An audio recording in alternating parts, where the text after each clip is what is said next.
illegal na paputok, sinimulan ng kumpiskahin ng mga operatiba ng PNP Firearms and Explosive Office. Ito isa-isang biglaang operasyong inilunsad ng mga operatiba ng pulisya sa mga tindahan ng paputok sa Bukawe, Bulacan. May report si Alvin Baltazar. Isang surprise ng ikinasa ng PNP Firearms and Explosives Office sa mga nagtitinda ng paputok sa Bukawe, Bulacan. Mula sa mga kailangang permit para makapag-operate o makapagtinda ng mga paraphernalia na gagamitin sa paghihiwalay ng taon, naging masusi at mahigpit ang mga otoridad sa pagsipat sa mga nakadisplay na paputok. Target din ang ginawang inspeksyon kung kasama ba sa listahan ng mga accredited manufacturers ng PNP FAO ang mga produktong ibinebenta sa publiko. May nakita rin kami kasi dito na hindi siya licensed manufacturer. So, kukumpiskahin natin yun dahil parang lumalabas dyan talaga illegal sila.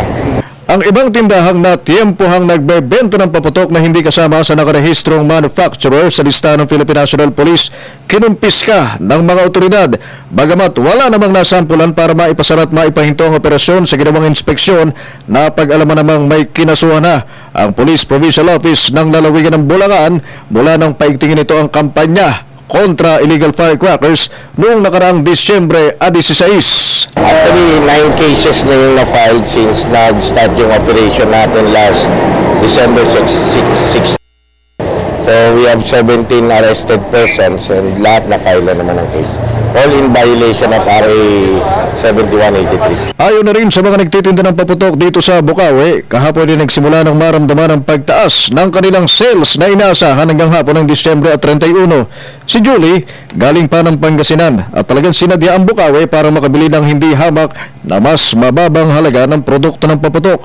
Kumpara daw kasi sa mga paputok na mabibili sa ibang lugar, malaki ang matitipid kung sasadya ka sa Bukawe. Mas mura dito, tsaka marami kang mapagpipilian talaga. Yearly yan lang? Yearly. Tip naman sa mga hindi mapipigilang magpaputok sa pagsalubong sa bagong taon, pagdating ng alas 3 ng hapon ng Disyembre 31, ito ang oras na nagbabagsak presyo ang mga nagbebenta, maubos lang ang natitirang paninda. Maabot yan minsan, pag talagang last day, yung 31, hanggang 50% pinabagsak nila. Para hindi na nila iuwi yung mga paninda. Para sa Telebisyon ng Bayan, Alvin Baltazar.